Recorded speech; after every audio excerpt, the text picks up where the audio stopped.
Assalamualaikum warahmatullahi wabarakatuh. Innal hamdalillah wassalatu wassalamu ala Rasulillah wa ala alihi wa ashabihi wa mawala. Allahumma shalli wa sallim wa barik ala sayyidina Muhammad wa ala ali sayyidina Muhammad. Amma ba'd. Faqala ta'ala fi kitabihil karim, a'udzu billahi minasy syaithanir rajim. Bismillahirrahmanirrahim. Subhanaka la ilma lana illa ma 'allamtana innaka antal alimul hakim.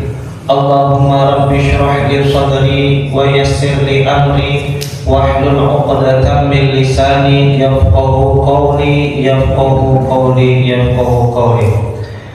Ayahanda dan ibunda kami, ma'asyiral muslimin dan muslimat, jamaah sholat subuh yang dimuliakan Allah Subhanahu wa ta'ala. Bersyukur kita atas segala nikmat yang diberikan Allah kepada kita dengan mengucapkan alhamdulillahirabbil alamin. Kemudian sholawat beserta salam kita hadiahkan keharibaan junjungan Nabi besar kita, Nabi Muhammad sallallahu alaihi wasallam, dengan lafaz Allahumma shalli wa sallim wa barik ala sayyidina Muhammad wa ala ali sayyidina Muhammad. Mudah-mudahan Bapak Ibu kami dengan memperbanyak bersolawat kepada Nabi kita, nantinya di hari akhirat Nabi tanda dengan kita, Nabi kenal dengan kita, sehingga dengan itu mudah-mudahan dapatkan kita syafaat dari Nabi kita Muhammad sallallahu alaihi wasallam. Amin ya rabbal alamin.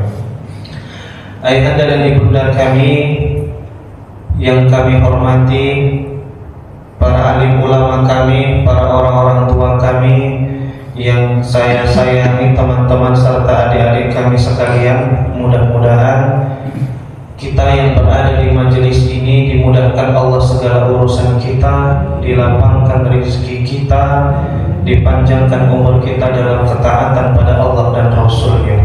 Amin ya rabbal alamin. Ayahanda dan ibunda kami, jamaah yang dimuliakan Allah,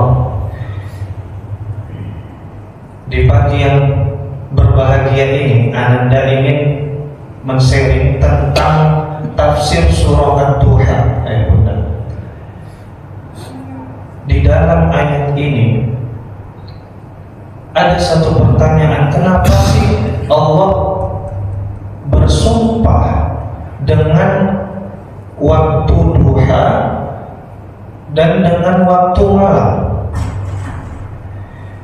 Di dalam ayat ini, ayat Bunda, lafaznya itu beriringan dari kata sumpah lalu diiringkan dengan janji Allah.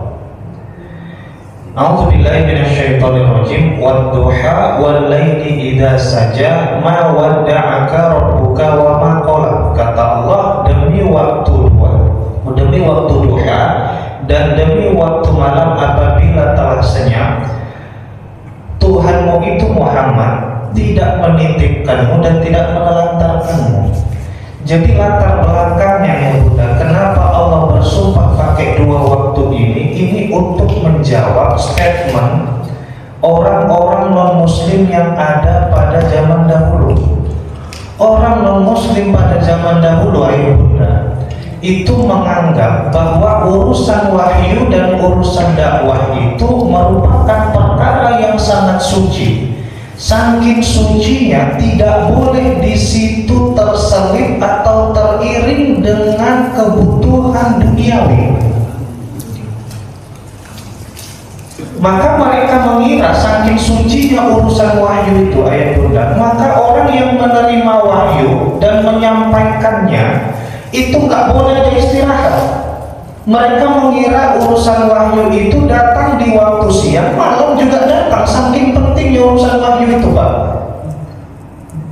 Nah, yang paling mencolok di sini di dalam beberapa riwayat itu istrinya Abu Lahab, Pak. Apa katanya sama Nabi kita? Ya Muhammad, inilah arju ayyakuna syaitona katarokaka.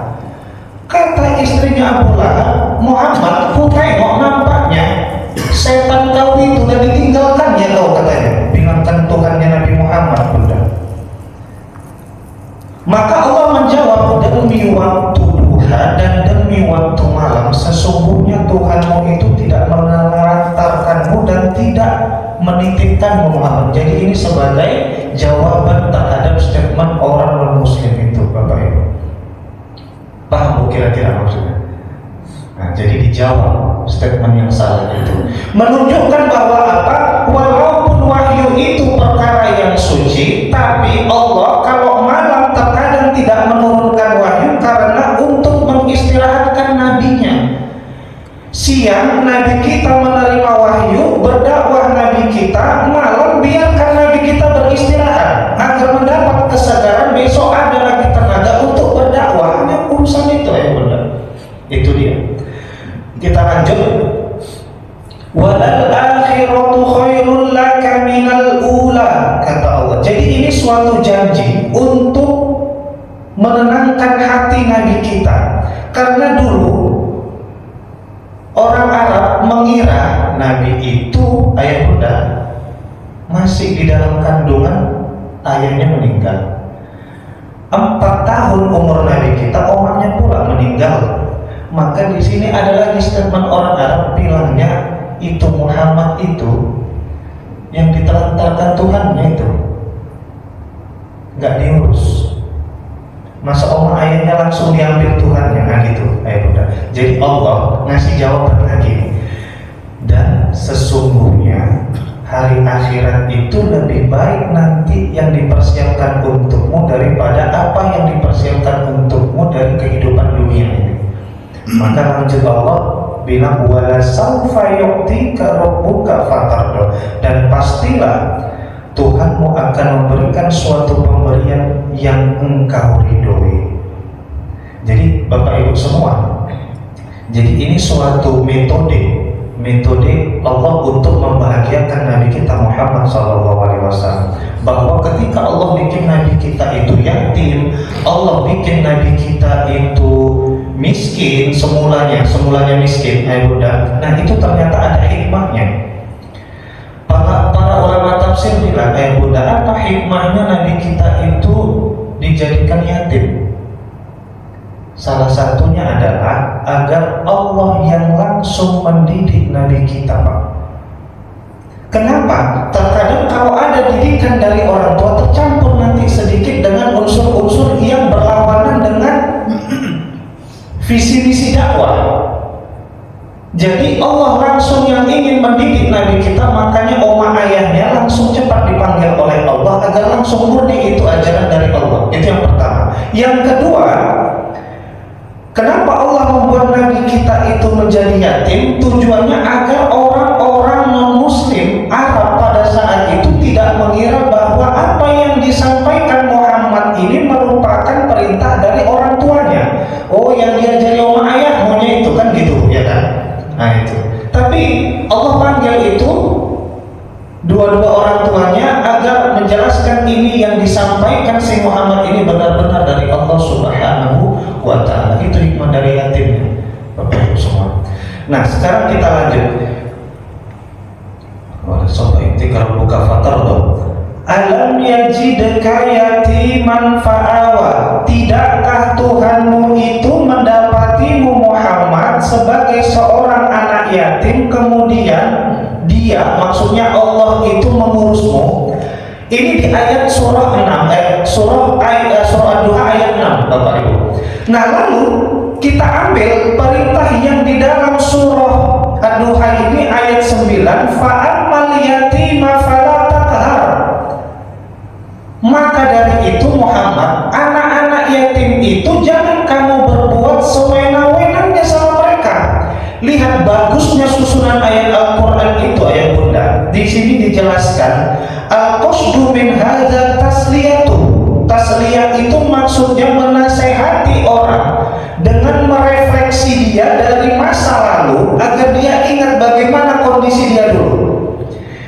Kita Pak, terkadang kalau nasihati orang kan suka mengingatkan dia di masa lalu agar dia tersadar. Oh nak,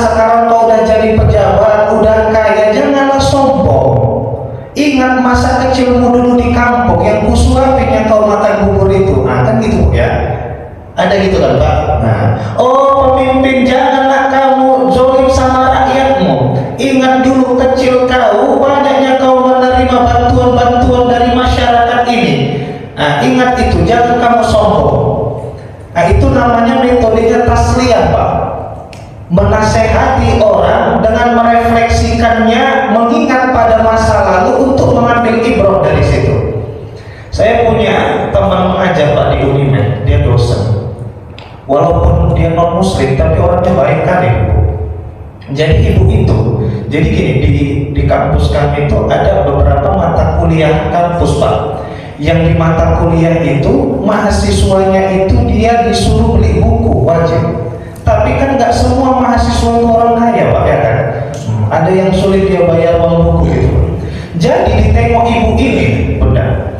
Ibu ini nengok ada nggak mahasiswanya itu dalam jangka waktu sebulan yang nggak bisa bayar buku, yang belum lunas.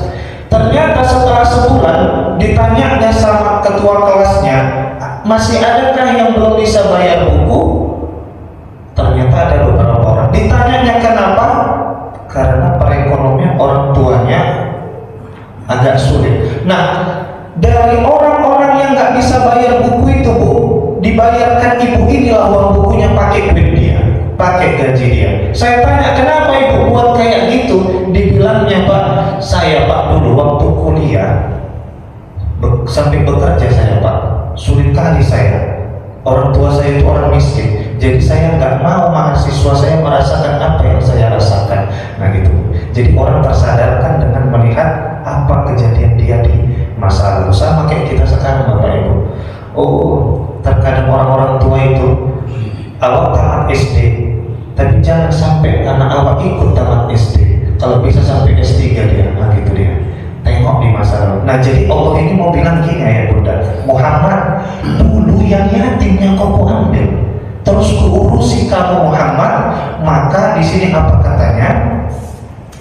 Penafsirannya ayat Bunda, isna ma'a ibadika ma sonatu ma'aka. Muhammad, sebagaimana ku buat samamu, gitu juga lah buat sama umatku, sama hambaku, kata Allah.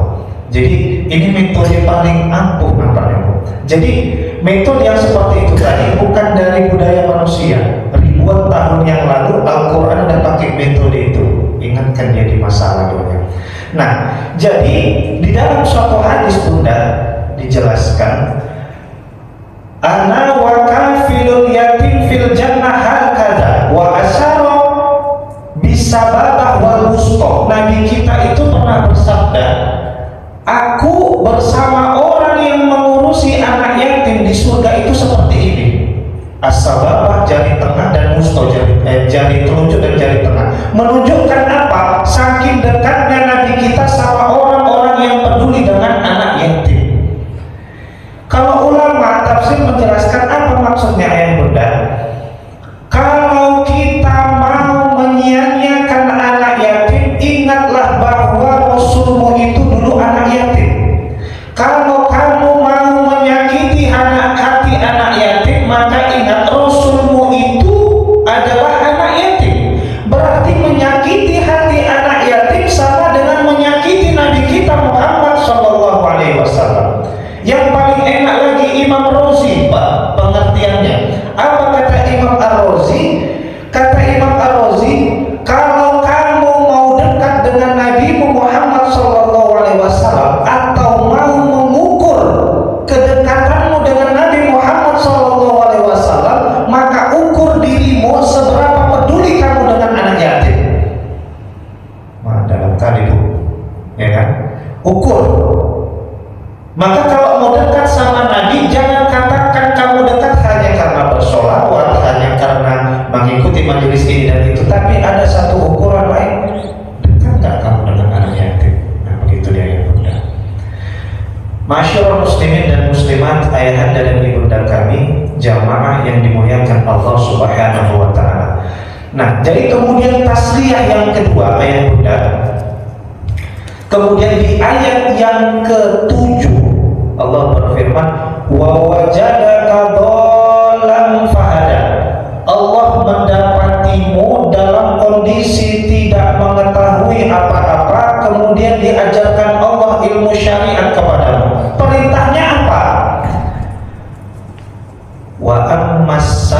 as-sa'ila fala tanhar. Udah kuberikan kamu nikmat pengetahuan Muhammad, maka kalau ada orang peminta-minta jangan sampai engkau hardik.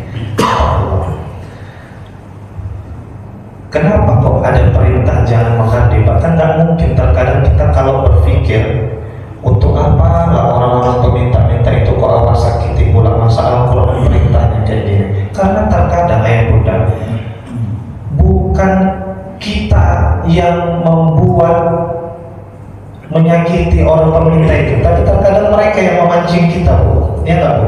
Ya. Ada dari faktor menghardik ini, ada faktor eksternal, ada internal. Yang eksternal ini, Bu, yang paling sering kita tengok ini banyak cerita dari jamaah saya. Pergi dia ke pasar, Pak.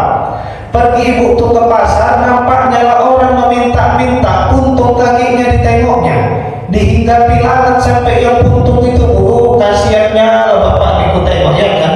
Begitu dikasihnya, Bu, kita kasih, oh ini Pak untuk bapak, makasih Bu, makasih Pak, katanya. Begitu awak tinggalkan beberapa langkah, datang Satpol PP, lari wak yang puntung tadi, rupanya nggak puntung dia. Nah, terkadang faktor eksternal itu, Bunda, yang bikin gitu. Rela nggak kita ditompoi, Pak? Bapak memberikan orang yang Bapak ditompoi. Nah, itu terkadang faktor eksternal itu. Makanya ini ayat ini udah tahu bahwa kehidupan dunia itu akan seperti itu. Karena gini, Bunda, hanya memberi itu mudah, tapi memberi dengan menjaga hati kita agar tidak menyakiti hati si pemberi, itu yang sulit. Ya kebayang Ibu, rupanya Bu, apapun dikasih tahu ini sama kemplingnya. Kenapa kakinya itu belalet? Rupanya ditaruhnya belajar banget itu dia. Nah, itu terkadang trik-trik dan taktik-taktik orang ini banyak sekali. Itu terkadang yang membuat kita tidak ridho. Tapi ini perintah, Bunda, ya. Nah, makanya ada prinsip. Kita kalau ambil munasabah di surah Al-Baqarah, kan apa katanya, Bunda? La tubtilu shadaqatikum bil manni wal adha. Jangan kamu batalkan pahala sedekahmu itu dengan menyebut-nyebutnya dan menyakitinya. Nah, gitu. Maka jadi apa maksudnya, ayah bunda? Kalau memang belum siap hati kita memberi, lebih bagus jangan diberi. Nanti beri aja kapan, pada saat kita siap, hati kita selamat, hati kita tenang, gitu. Ada lagi faktornya ini, Bu, bukan karena dia mau koi, karena memang sifatnya begitu. Ini saya dulu waktu ngajar di pesantren Tahfiz Quran di Garut 3, Pak. Pulang ngajar, saya ngajar itu habis subuh, Pak. Ngajar, pulang, beli sarapan untuk anak istri di rumah. Masuk saya ke tempat jualan sarapan itu, Bu. Yang jualan ibu-ibu, nih Pak. Bu, beli lontong 2 sama lupis 1 dibungkus. Oh iya, tunggu situ ya nak, katanya. Pada saat ibu tadi membungkus, Pak, datang orang gila, cuma pakai celana pendek, nggak pakai baju, kumal dan dengan segala gayanya, Pak. Apa yang dibuatnya, Bunda? Apa yang dibuatnya? Datang orang gila itu ke sepeling ibu itu, ditariknya plastik, langsung diambilnya kue mana yang dia mau. Orang yang pada saat itu sedang milih-milih kue digeserinya, diambilnya langsung sesuka hati dia. Awak pun nengok orang gila tadi tercengang gini, Pak, tercengang gitu. Tapi kok tadi santai aja, Bu. Disiapkannya untuk ambilnya lebih santai aja, Pak. Kayak nggak ada angin, nggak ada hujan, petir apa nggak ada. Santai aja. Kemudian berhenti, Bu, tuh sebentar yang mau bikinkan lontong itu, ditengoknya awak tercengang gitu. Biasa aja nih, kata ibu itu, Pak. Ada statement yang sangat luar biasa dari ibu itu. Apa katanya? Biasa itu deh, setiap orang itu kan udah ada catatan rezekinya dari Allah, ya kan, kata dia. Maaf patennya, Pak. Kebayang nggak itu? Gimana itu? Sanggup, Bu, kira-kira? Itu orang yang luar biasa, Bu. Bahkan pada saat dia memberi, dia tidak mengatakan itu sedekah,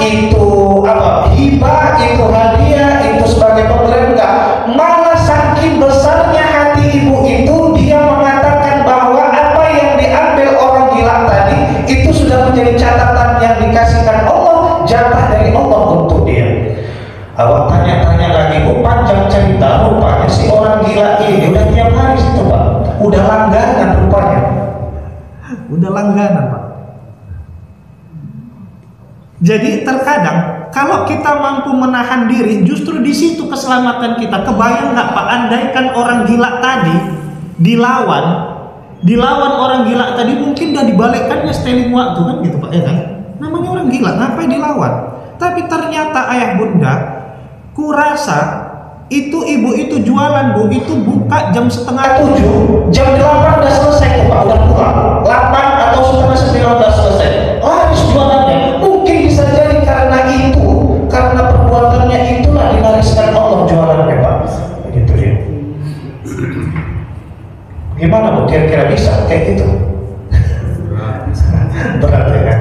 Nah, kemarin lagi di tahun 2024 itu kan ada yang viral di Labuan Batu Pak. Di Labuan Batu orang pengantin kasih duit 2.000, marah dia, dibantingnya apa yang ada di warung itu, kereta-kereta di situ ditumbangkannya, marah-marah dia. Rupanya ya kan Bu, ada kan pernah kan? Nah, ada itu. Rupanya Pak pengantin ini punya standar. Kalau mau ngasih dia nggak boleh 2.000.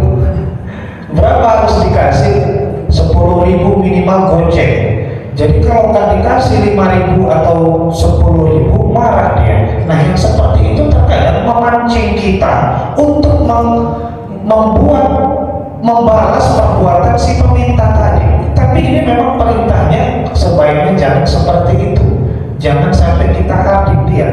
Kenapa ayah bunda? Sebaiknya kita maklumi saja. Karena kebutuhan primer itu kalau dia tidak dipenuhi, itu membuat perubahan psikis kita, membuat perbuatan orang itu sedikit abnormal. Kan gitu Pak. Orang terkadang Pak, mungkin Bapak Ibu pernah lihat orang yang dia karena kelaparan, lapar dia, nggak konsentrasi, ada kan Bu? Orang karena udah lapar dia mudah emosi, ada Pak? Nah ini orang karena lapar dia, nah maka perbuatannya itu mulai agak aneh. Itu biasa Bunda. Sama kayak Pak Oga ini terkadang di tempat tinggal kita, yang kalau kita mau putar balik mobil kita Pak, dia yang nalung-nalungannya. Nah itu pernah terjadi juga saya Pak. Waktu diputarkannya, waktu saya putarkan mobil itu, minta dia gini, kan gitu biasanya Pak ya, gini, bilangkan 2.000. Istri saya yang mau ngasih Pak, cuman duit tadi ada 10.000, ada 5.000, berapa duit tadi masih dipilih yang mana yang mau dikasih. Saya langsung bukakan pula pintu jendela sebelah kiri, langsung Pak Oga tadi dimasukkannya tangannya ke mobil tadi Pak. Kan ngeri kali, kok gitu, kata istri saya terkejut. Langsung udah kasihkan aja Mas, saya bilang. Dikasihkan istri saya, langsung saya tutup jendelanya. Itu kenapa terjadi seperti itu Bunda? Karena terkadang mungkin mereka udah sangat lapar, maka dibuatnya kayak gitu. Ya awak pun karena takut, silahkan kita buat tindakan preventif kita. Kita jaga-jaga, langsung tutup pintunya supaya nggak terjadi apa yang tidak diinginkan, kan gitu Pak. Jadi itu biasa gitu ya, nggak usah jauh-jauh. Terkadang Pak Bu, kan biasanya ada Jumat berkah ya Pak. Jumat berkah itu Bu, kalau habis sholat Jumat orang dapat nasi, dapat kue apa segala macam. Ini pernah saya di satu masjid sholat tahiyat akhir, tasyahud akhir, salam, masih salam pertama Pak, Assalamualaikum warahmatullahi, langsung jamaah kedua menuju ke stand nasi tadi. Itu karena apa Bu? Karena udah kelaparan Pak. Mau heran kita ya maklumi aja. Memang terkadang saya pun heran Pak. Assalamualaikum warahmatullahi, masih salam pertama ini. Gedung anak-anak pun kejar-kejaran lari, ada sampai yang terjatuh, pintu kaca pun tertabrak dia sampai tak sadar dia. Awak pun begitu tahu keadaan kayak gitu ya kan, salam kedua, Assalamualaikum warahmatullahi, dalam hati alamak gak kebagian aku. bercanda Pak. Kalau ustadznya biasanya disiapkan aja itu. Nah, gitu dia bunda. Nah jadi itu maklumnya aja. Nah ada yang faktornya internal menghardik peminta tadi. Berhenti mobil di lampu merah, bu minta bu belum makan. Terkadang oleh sebagian orang bunda banyak kali protesnya, banyak kali keinginannya. Ada nanti yang minta, Allah kok nggak kerja lah kawan ini ya kan masih sehat gini, nggak mau dia kerja minta-minta kan gitu bu ya kadang. Nah nggak kita kasih. Datang pengamen, ada usahanya sedikit untuk menggerakkan kita. Kenapa lah kok mengamen kawan ini ya, padahal badan masih tegar, masih sehat. Kenapa lah kok nggak nyari pekerjaan yang lebih baik, lebih layak? Nggak dikasih juga. Nanti kalau anak-anak yang datang, ada lagi komentarnya. Kok nggak sekolah, lahnya ini yang mana, lama ayahnya ini. Bukan disekolahkannya anaknya, disuruhnya minta-minta. Jadi terkadang kita ini ada aja salahnya bunda. Sampai kita lupa bahwa ketika Allah mengkonsepkan suatu ibadah, pasti Allah akan memberikan wasilahnya. Allah kalau memerintahkan suatu perintah, pasti Allah memberikan medianya. Itu terkadang kita lupa. Nah jadi kalau Allah menyuruh kita bersedekah, pasti Allah akan persiapkan itu perantaranya. Jadi pertanyaannya sekarang ayah bunda, kalau semua orang di atas dunia ini sesuai dengan apa yang kita inginkan, semuanya mapan, semuanya kerja, semuanya kaya, mau sama siapa kita bersedekah? Kan gitu Pak ya, cocok kan? Justru kata Habib Quraisy Baharun, memang nampaknya di dunia ini peminta itu yang butuh sama kita Pak. Tapi di akhirat nanti kita yang nampaknya butuh sama mereka. Kenapa? Karena dengan adanya si peminta itu terbersihkan harta kita bunda. Memang nampaknya di dunia ini si peminta itu yang berterima kasih sama kita, tapi di akhirat nanti kita yang berterima kasih kepada si peminta itu. Kenapa? Karena dengan adanya si peminta itu berkurang atau terkikis pertanggungjawaban harta kita di hari akhirat nanti. Itu dia bu. Maka perspektifnya diganti bu. Kita yang butuh sama mereka, bukan hanya mereka yang butuh sama kita. Begitu dia. Cocok bu kira-kira? Atau udah ngantuk? Sabar aja lah bu, bentar lagi. Mungkin jam 8 siap kita. Waktu Indonesia bagian tengah maksudnya. Baik ayahanda dan ibunda kami, jamaah yang dimuliakan Allah Subhanahu wa ta'ala. Yang terakhir, cara Allah mengingatkan Nabi kita, wa wajadaka 'ailan fa'aghna, dan Allah mendapatimu Muhammad dalam kondisi yang miskin, kemudian Allah kayakan kamu. Lalu apa perintahnya? Wa amma bi ni'mati rabbika fahaddis, maka bersyukurlah kamu kepada nikmat Tuhanmu dan bunyikanlah, maksudnya sebutkanlah apa nikmat-nikmat Tuhan. Jadi di sini bu, Allah ingatkan dulu Muhammad berkekurangan kamu, langsung ku bikin cukup, maka sekarang bersyukur. Nah perintahnya gitu bu. Tapi di sini ada dua perintah. Yang pertama itu bersyukur, yang kedua nanti tahaddus bin nikmah. Bersyukur ini bunda, ini suatu kunci. Ini suatu kunci menikmati nikmat dari Allah. Terkadang kelirunya kita nunggu banyak baru mau bersyukur, nunggu berlebih baru mau bersyukur. Padahal sejatinya bersyukur itu prinsipnya dia seperti benih yang ditanam. Seperti benih yang ditanam. Kita pakai prinsip bersyukur dulu, nanti baru ditambah Allah. Bukan diperbanyak Allah baru kita bersyukur. Nah gitu. Maka kalau kita nunggu banyak baru mau bersyukur,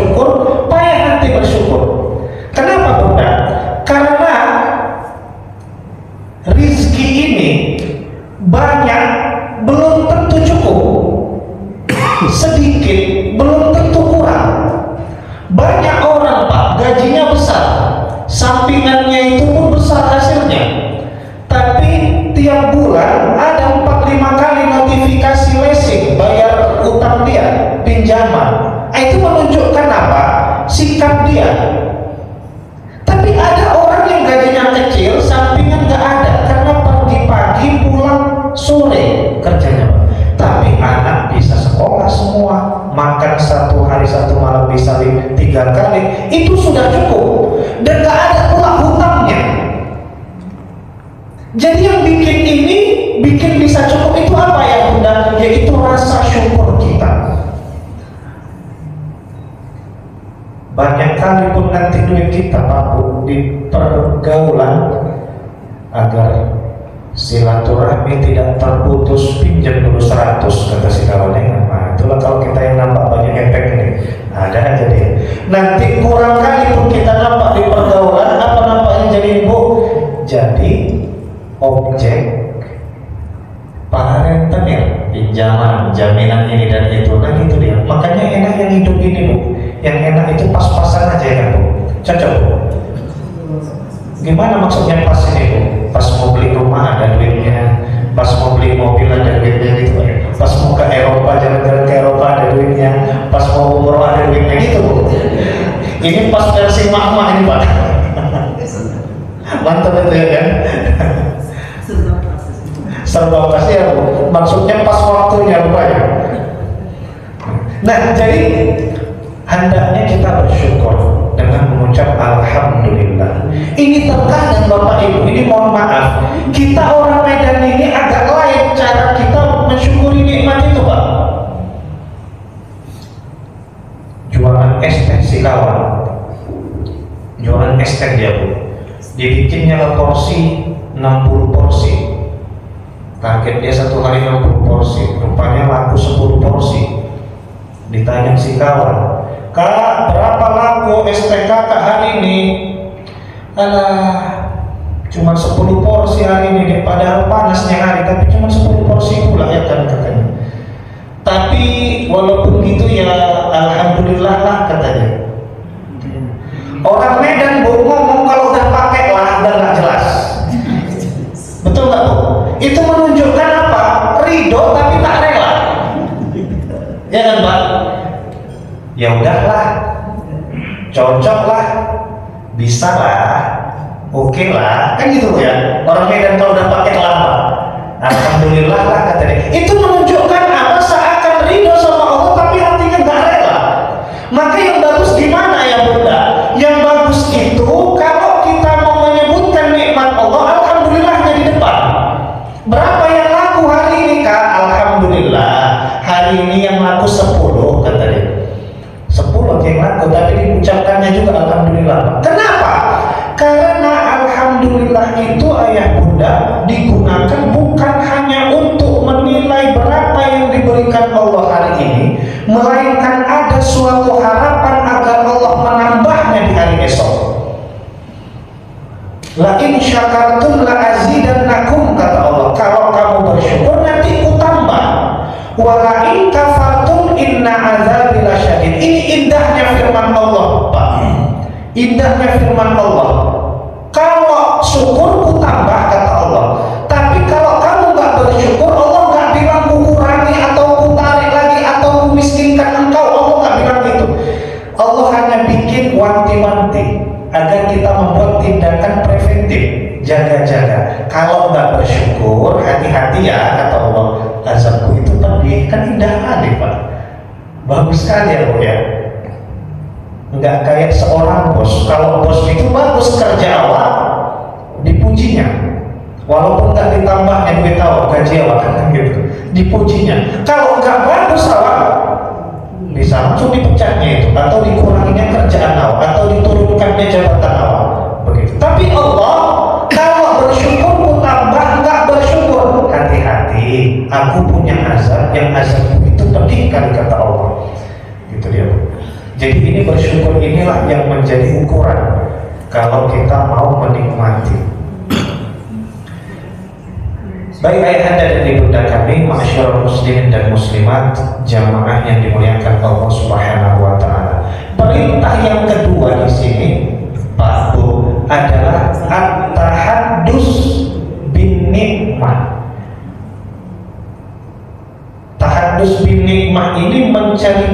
menunjukkan nikmat yang kita dapat kepada saudara kita yang seiman dan seagama dengan tujuan agar dia termotivasi untuk bersyukur atau tergerakkan hatinya untuk mengikuti riyadhah yang selama ini kita lakukan. Ini paling banyak sama mama, ibu-ibu, ya Bu, di perwiritan, di tempat kerja, di perkumpulan, di acara arisan, kepingin kali rasanya kita sebutkan sama orang prestasi anak kita, ya Bu ya. Oh, anakku yang di Palembang sana udah jadi jenderal dia. Oh, anakku yang di Jakarta sana alhamdulillah lulus TNI dia. Oh, anakku yang jadi dosen, yang di Medan sana udah jadi profesor dia. Ingin kali kita sebutkannya kan Bu. Tapi masalah yang terjadi adalah si pendengar belum tentu dia bisa menerima itu. Terkadang dia aneh, terkadang dia iri. Maka dari itu, ini Allah ajarkan kita kalau mau menyebutkan nikmat yang diberikan Allah sama kita, hendaknya pakai niat at-tahaddus bin nikmat, agar hati kita selamat dari riya dan orang yang mendengar juga selamat hatinya dari iri dan dengki. Maka dari itu dalam menceritakannya Bunda, yang pertama niatkan ini, aku menceritakan ini untuk menjelaskan sama dia berapa nikmat yang sudah diberikan Allah samaku. Kemudian niat yang kedua tujuannya agar si kawan mau bersyukur atau mengamalkan amalan yang kuamalkan.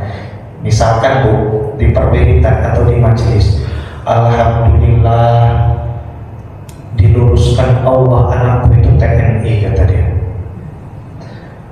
Waktu dia testing itu, alhamdulillah kayaknya ada aja jalan dari Allah untuk membangunkan aku, Kak. Jelaskannya sama kawan ini Bu, membangunkan aku Kak sholat tahajud. Jadi waktu tahajud itu ku amalkanlah dari ustaz itu di pengajian kita itu, ku amalkan itu Kak. Alhamdulillah lulusan aku TNI. Jadi apa Bu? Yang ditangkap si kawan. Yang ditangkap si kawan apa? Oh, ternyata dia amalkan amalan itu. Sholat hajat yang diajarkan ustaz itu, amalan yang diajarkan ustaz itu agar doa kita terkabul, riyadhahnya seperti itu. Itu yang tergambar Bunda, sehingga memotivasi dia. Tapi kalau coba ibu bilang gini, oh aku lulus TNI, paten dia, bukan kaleng-kaleng. Apa yang terjadi Pak? Apa yang terjadi Pak? Allah masih TNI anakmu. Ya kan Bu ya? Kalau pun nggak selamat hatinya. Nah, terkadang kita ini keakuan kita tinggi kali Pak. Kalau kita sukses, keakuan kita tinggi kali. Padahal Allah nyuruh tahaddus bin nikmat ini maksudnya sertakan Allah dalam kesuksesanmu itu. Karena memang pada hakikatnya pertolongan Allah yang paling utama. Nah, jadi apa yang terjadi Bunda? Dia akan tergerak hatinya. Oh, pernah memang ku catat amalan dari ustaz itu, nanti ku amalkanlah anakku mau tes CPNS ini misalnya. Nah, gitu dia. Tahaddus bin nikmat. Atau memotivasi orang. Memotivasi orang. Oh, si kawan enak hidupnya seperti itu. Pada akhirnya apa? Kawan akan tergerak Bunda. Pada saat Bunda ceritakan nikmat tadi itu, nampak Bunda mengucapkan alhamdulillah, maka orang dengan finansial yang lebih tinggi dari kita, dia akan berpikir, si kawan yang kerjaannya cuma kayak gitu, bersyukur dia. Awak yang gaji tinggi kayak gini, pangkat udah tinggi kayak gini, mana mungkin awak tak bersyukur? Hendaknya bersyukur juga awak, kan gitu ya Bapak. Nah gitu. Tergerak jadi hatinya, benar. Itu juga dia. Jadi ayahanda dan ibunda kami jamaah yang dimuliakan Allah, sekali lagi Anda ingatkan. Jadi ini namanya konsepnya at-tahaddus bin nikmat. Jadi sebelum kita ceritakan itu Bapak Ibu, seperti itu dia. Ingatkan itu dari Allah. Jangan kita duluan keakuan kita. Terkadang kita keliru Pak. Keliru Bang. Bagus sekali bisnis abang itu ya, cepat kali dia maju. Baru setengah tahun abang buka kafe itu, udah bisa abang beli Fortuner di tangan si adik. Oh, kamu nggak tahu, aku kan lulus dari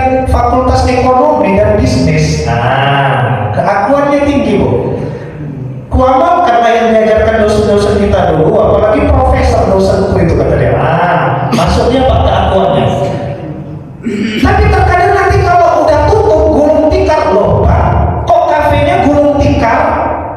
Ya inilah cobaan dari Allah deh. Nah, itu. Ini Bu, banyak kali beredar di antara kita ini kalimat-kalimat yang bijak tapi tidak benar. Bijak tapi salah. Kenapa salah saya katakan? Karena kalau dia sukses, dirinya didahulukan, Allah dibelakangkan. Alhamdulillahnya terakhir. Tapi ketika dia dapat cobaan, ujian, Allah didahulukannya, dirinya belakangan. Itu keliru Pak. Itu keliru. Secara ilmu tauhid, ilmu di dalam ilmu teologi itu keliru Bunda. Yang bagus gimana? Bang, alhamdulillah bagus sekali itu kafe ya Bang ya, sukses nampaknya. Alhamdulillah deh, inilah yang diberi Allah untuk kita, dibantu Allah. Baru keakuan kita masuk, dan alhamdulillah juga memang udah abang pelajari yang dulu kita abang amalkan yang dulu kita pelajari itu kan itu. Begitu nanti gulung tikar apa bilangnya? Bang, kenapa kok gulung tikar? Ya inilah memang kesalahan kami, memanajemennya kurang rapi. Kemudian juga salah satu karyawan yang ahli dalam urusan perkopian itu resign pula dia. Nah disitulah mula puncaknya deh. Abang pun agak banyak pekerjaan tak terurus ini. Ya pada akhirnya memanglah ini cobaan dan ujian dari Allah. Nah Allah dibelakangkan Pak. Kalau kita yang gagal, itu dia baru prinsip orang yang benar di dalam berakidah, bagus di dalam bertuhan. Nah jadi tadi tahadus bintik, paham Bu ya kira-kira? Nah itu, niatkan kita menceritakan nikmat yang diberikan Allah kepada kita. Baik ayah bunda, mungkin sebelum Anda tutup, ada pertanyaan dari Bapak Ibu? Kalau ada bisa kita jawab. Kalau belum bisa nanti PR lah Bu, ya kan? Bulan depan datang lagi baru jawab. Ada Bapak Ibu? Pas, ada Pak, ada belum pas. Bapak sabar kali makan lontong ini. Assalamualaikum warahmatullahi wabarakatuh. Waalaikumsalam warahmatullahi wabarakatuh. Kadang kita yang sedekah itu Pak nggak tahu itu dia Islam atau Kristen. Iya. Kadang-kadang di simpang itu dia dipakai jilbab, atau pernah juga kita jumpa dibukanya. Jadi ada pula teman kita, tapi itu sebenarnya Kristen. Gimana yang kita sedekahkan itu salah? Oh ya, baik. Baik, ada pertanyaan dari bunda kami. Terkadang memang banyak ini Pak. Dia pura-pura pakai jilbab dia. Awak suruh baca Al-Fatihah nggak hafal dia. Terkadang Kristen dia. Jadi gini, di dalam ilmu fikih itu bunda, ada yang dia namanya zon. Zon itu prasangkaan 50-50, 50-50. Bisa jadi ini betul-betul Kristen, bisa jadi bukan Kristen. Ada dia yang namanya memang yakin itu 100% bahwa memang berita itu benarlah seperti itu adanya. Nah, kalau masih dalam urusan zon yang 50-50 tadi Bunda belum dibenarkan untuk mengambil sikap. Nah, tapi ketika sudah yakin 100% bahwa ini memang Kristen, Bunda sudah diperbolehkan untuk mengambil sikap. Nah gitu Bunda, mau kasih atau enggak. Kalau kita kasih, apakah itu sah sedekah kita Ustaz? Tetap sedekah, tetap sah, tetap ada catatan kebaikannya. Tapi kalau mau enggak dikasih karena sakit hati tadi, maka balik ke prinsip yang pertama tadi. Kalau kita belum siap untuk memberi, hati kita belum selamat, bagus nanti aja dulu.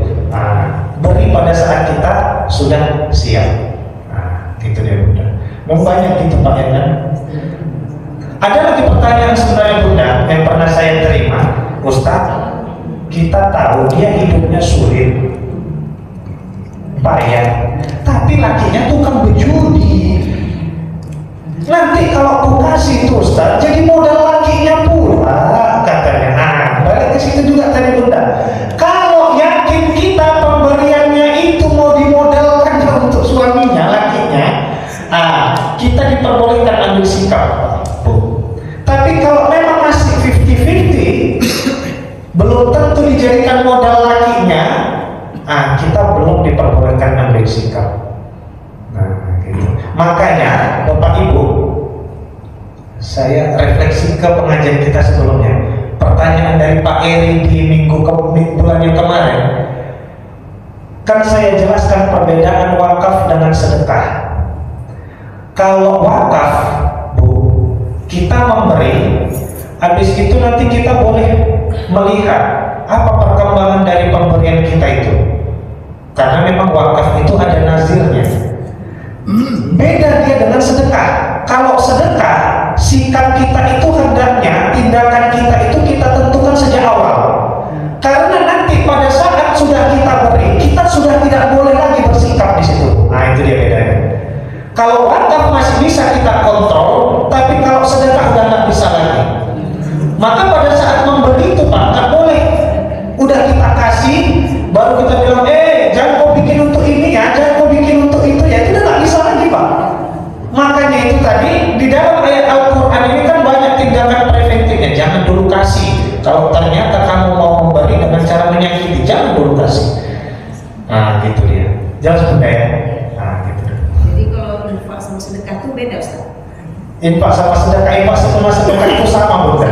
Sama itu. Ustaz, Iya Pak. Nah. boleh? Ya boleh Pak, pasti boleh. Boleh. Apa tadi ya? Lupa pula Pak. Enggak Ustaz, ini ada satu kampung, tapi ya di Jawa. Ya. Habitnya memang peminta-minta, kaya. Ah, ya. Ada mobil, ada lihat iPhone pakai iPhone, ya kan. Nah, Nabi kan bilang, jangan hardi anak yatim. Ya. Dia bilang kan cuma anak yatim. Tapi Rasul juga bilang, jangan jadi peminta-minta, itu paling rendah kelasnya. Nah, ini di antara dua ini ya, kita kadang-kadang kan kalau lihat-lihat, apalagi kita belokan tadi digores mobil kita, itu kan kanibal namanya. Iya. Kita nggak salah. Iya. Gitu. Jadi antara itu di mana kita? Apakah memang Rasul bilang tadi itu jangan dihari anak yatim? Itu pula dia anak yatim yang senang-senang dia kan. Iya. Nah, jadi kalau berdua gitu kasih aja Ustaz kira-kira ini kan. Berdua gitu. Oh iya. Pakai apa tadi Pak ya? Ya, ragu-ragu kita. Ragu-ragu kita ya. Seru-seru dengan yang kita dibilang yang Kristen tuh kalau bilang kan Kristen kasih aja lah, juga dia manusia. Iya. Benar. Ya, jadi gini Pak. Ada pertanyaan, Bunda. Di satu sisi Nabi kita bilang tangan di atas itu lebih baik daripada tangan di bawah. Jangan suka meminta-minta. Di satu sisi kalau ada orang seperti yatim atau peminta tadi, jangan dihardi, jangan disakiti. Jadi posisi kita di mana? Jadi gini, ini tergantung pada konteksnya Pak. Pada konteksnya Nabi kita mengajarkan, walaupun misalkan kehidupan kita itu di bawah rata-rata, finansial kita di bawah rata-rata, kita meminta tak mengapa, tapi akan lebih baik ketika kita tidak meminta-minta. Jadi hadis yang jangan meminta-minta tadi Pak, itu terapanya kepada orang yang finansialnya merasa di bawah. Nah, kalau perintah yang untuk memberi ini tadi, jangan hadir peminta-minta ini tadi kepada orang yang cukup, yang senang, yang banyak efeknya, istilahnya begitu. Nah, jadi bagaimana sikap kita terhadap yang tadi? Memang ada itu Pak. Kalau nggak dikasih dia dilemparkannya mobil kita, ada itu. Ada yang kalau nggak dikasih Pak, disebutkannya nama-nama penghuni kebun binatang. Nah, ada itu. Nah, jadi yang seperti itu gimana? Kembali kepada sikap kita. Kan udah jelas nih Pak, dilemparnya mobil kita. Berarti udah yakin nih kan? Udah 100% nih. Emang orangnya kayak gini. Nah, kalau mau kita kasih dan hati kita memang selamat, silakan. Nggak mau kita kasih karena kita belum siap, nggak usah juga, nggak apa-apa gitu Pak. Atau diambil sedekah itu menolak malam gitu ya. Atau kita mengambil motivasinya, sedekah itu menolak bala, sedekah itu menyehatkan. Itu udah ada penelitiannya itu Pak. Sedekah itu membuat sehat, atau sedekah itu membuat kita senang, bahagia dengan manisnya keimanan itu tak mengapa. Ini ada satu riwayat juga ya kan, ya Bunda. Tapi ini riwayatnya belum terlalu kuat. Tapi ini dijelaskan di dalam kitab Sirah. Mungkin Bapak Ibu pernah dengar juga ya kan. bahwa Nabi kita dulu itu riadohnya tiap hari, Pak Bu, riadohnya Nabi kita tiap hari itu ngasih makan nenek-nenek yang dia duduk di pojok pasar kota Madinah. Yang nenek ini tiap hari ngejekin Nabi kita. Nenek ini Yahudi. Gak usah kalian ikut sama Muhammad itu pembohong itu. Rugi kalian ikut Muhammad itu, gak ada itu, omong kosong aja itu. Rugi kalian. Kenapa lu dibilang rugi, Bu? Karena orang pada saat itu banyak produsen berhala. Sementara Nabi kita nyembah Allah. Nah, orang kalau udah nyembah Allah berarti nanti produsen berhala rugi. Maka dibilang nenek itu rugi. Tapi apa yang dibuat Nabi kita, Pak? Ini dijelaskan di dalam kitab sirahnya As-Salabi itu. Jadi dibuat Nabi kita tiap hari Nabi kita nyuapin nenek itu, Pak, gandum. Nenek ini nggak tahu yang nyuapin dia itu orang yang dia jekin. Hebatnya Nabi kita, Bunda. Nabi kita tetap sabar. Ini menunjukkan apa, Bunda? Hati Nabi kita udah siap, Pak. Udah selamat. Karena Nabi kita ini bukan kayak orang tembong kan, pantang senggol sedikit langsung hajar kan gitu, enggak gitu. Nabi kita ini orang pilihan, Pak. Jadi nggak usah kalian percaya masih Muhammad itu pembohong itu, tapi Nabi kita tetap suap masuk. Nah, Muhammad itu nggak ada itu, bohongan itu, tukang sihir itu, tetap masuk. Sampai Nabi kita wafat, Pak. Wafat Nabi kita, Pak, baru Abu Bakar datangi Aisyah. Oh, putriku, apa ya Anda, apalah kira-kira amalan yang selalu diriadohkan oleh Nabi kita dulu pada masa hidupnya? Oh, ada ya Anda. Apa itu, Nak? Nabi kita Muhammad itu selalu ngasih makan nenek-nenek Yahudi yang di pojok pasar kota Madinah. Nenek ini buta, Pak. Makanya nggak tahu dia bahwa yang nyuapi dia itu Nabi kita. Baru ditanya Aisyah, kenapa rupanya ayah Anda kok ayah Anda tanya itu? Maksudnya mau kulanjutkan. Baru, Pak, datang Abu Bakar ke nenek ini masih tetap mengumpat, mencaci, menghina Nabi kita. Tapi nenek ini buta, sehingga dia nggak tahu siapa yang menyuapi dia. Abu Bakar menyuapi, Pak. Baru berhenti nenek itu sebentar di sela-sela mencaci Nabi kita. Berhenti dia. Kau ini siapa, kata dia. Kenapa rupanya, Nek? Ku tengok beda yang menyuapkan ini. Beda cemana, Nek? Dulu yang menyuapkan aku itu enak kali aku makan. Gandumnya itu dipotong-potongnya dulu. Kalau kamu nggak, aku tengok agak lain. Jujuri nggak? Bukan dijujuri, Pak. Ada coba. Enggak, jadi gini, Pak. Itu di dalam kitab sirah, di dalam tarikh sejarah Islam, Pak, bahwa memang Abu Bakar itu perawakannya itu memang brengos, kasar, tegak. Gimana bilang kalau bahasa Medannya ya? Brengos begitu, kasar memang apa? Tapi memang tegas, keras dia. Jadi maklum aja kalau menyuapi kurang lembut. Nah, gitu. Jadi dibilang nenek ini dulu, waktu yang dulu itu, yang kemarin itu, kalau nyuapi aku, lembut kali dia, lahap kali aku makan. Kok ini sekarang beda? Baru dijawab Abu Bakar, ya memang aku ini bukan yang kemarin, Nek, kata dia. Siapa kau ini? Aku kawan orang yang kemarin. Belum dijelaskan Abu Bakar juga, Pak. Lalu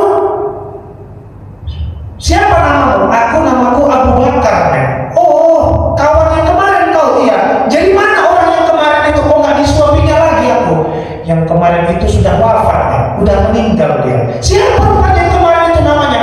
Dialah Muhammad Sallallahu Alaihi Wasallam. Mendengar nama itu, Pak, mengalir air mata nenek itu, langsung dibilangin sama Abu Bakar, Abu Bakar, langsung kau ajari aku bagaimana caranya masuk Islam. Diajari Abu Bakar bersyahadat, Pak.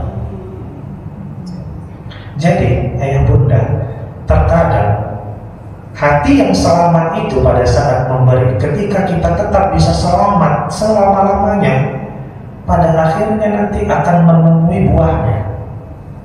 Nabi kita memberi orang yang ngejeinya. Bahkan diejei. Kan gak ada bedanya sama Pak Uga tadi yang kalau nggak dikasih digoreskannya mobil kita, kan sama itu. Tetap dikasih Nabi kita, bahkan buahnya itu akan dipanen pada saat si penanamnya sudah tiada. Kan gitu istilahnya Pak, ya kan? Nenek itu masuk Islam, dapat dia hidayahnya pada saat Nabi kita sudah tiada. Jadi itu intinya Pak. Oh, sama Bapak yang penanya tadi ya kan. Jadi kalau itulah prinsip hati yang selamat tadi. Nah, kalau kita mau sabar, adanya hasilnya itu. Tapi kalau kita belum sabar, nggak usah dikasih dulu pun tak apa-apa itu Bu. Nah, terkadang ada lagi yang kayak gini Bu ya, tapi udah habis pula waktunya Pak ya. Udah. Jam 8 habis. Hah? Jam 8 habis. Jam 8 ya?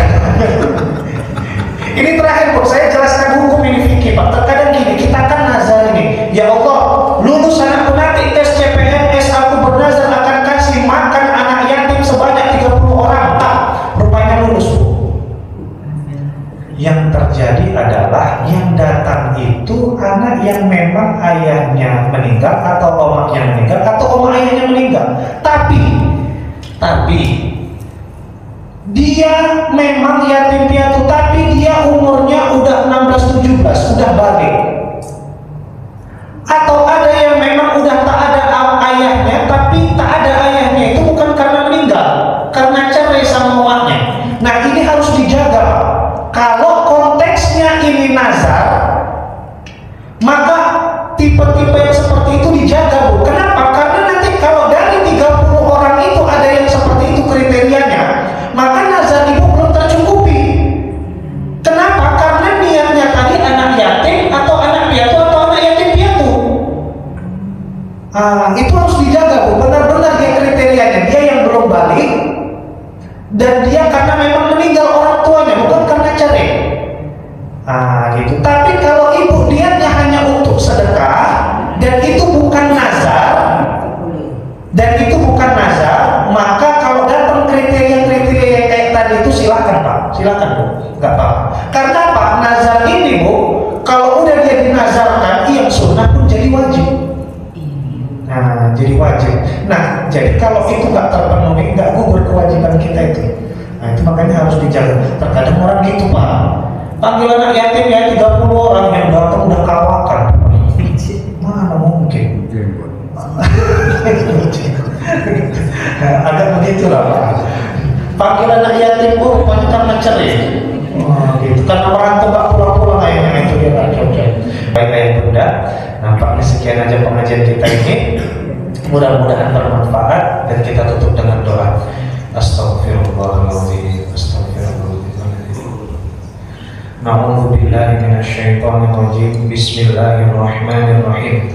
Alhamdulillahi rabbil alamin wassalatu wassalamu ala asyrafil anbiya'i wal mursalin wa ala alihi wa ashabihi ajma'in. Allahumma ighfir lana dzunubana wa liwalidayna warhamhuma kama rabbayana shaghira.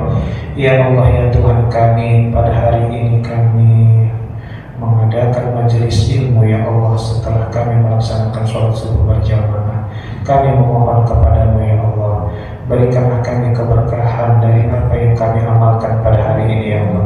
Catatkanlah kebaikan dari apa yang kami amalkan pada hari ini ya Allah, agar nanti bisa kami raih kebaikan dan pahalanya di hari akhirat nanti ya Allah. Ya Allah ya Tuhan kami, tambahkanlah rasa cinta kami kepada Nabi Muhammad SAW, dan tambahkanlah rasa bakti kami kepada agama-Mu ya Allah. Ya Allah ya Tuhan kami, berkahilah umur kami ya Allah, dan ampunilah dosa-dosa kedua orang tua kami ya Allah. Berikanlah kami kekuatan kemampuan untuk mengamalkan ilmu yang kami raih dari setiap pengajian ya Allah. Allahumma ja'al jam'ana hadza jam'an marhuma wa tafarruqana min ba'di hadhihi tafarruqan maksuma. Allahumma rabbana taqabbal minna innaka antas samiul alim wa tub 'alaina ya Allah innaka antat tawwabur rahim. Rabbana atina fid dunya hasanah wa fil akhirati hasanah wa qina adzabannar. Wa sallallahu ala sayyidina Muhammad wa ala alihi wa sahbihi ajma'in walhamdulillahi rabbil alamin. baik yang ada di bidang kami, mudah-mudahan ini bermanfaat. Kalau ada kalimat Ananda yang kurang sopan, kurang baik, atau materi yang kurang bagus, Ananda mohon dimaafkan, dan kepada Allah kita memohon ampun, dan pada akhirnya kita tutup dengan doa kafaratul majelis. Subhanakallahumma wa bihamdika nasyhadu an la ilaha illa anta nastaghfiruka wa natubu ilaik. Assalamualaikum warahmatullahi wabarakatuh.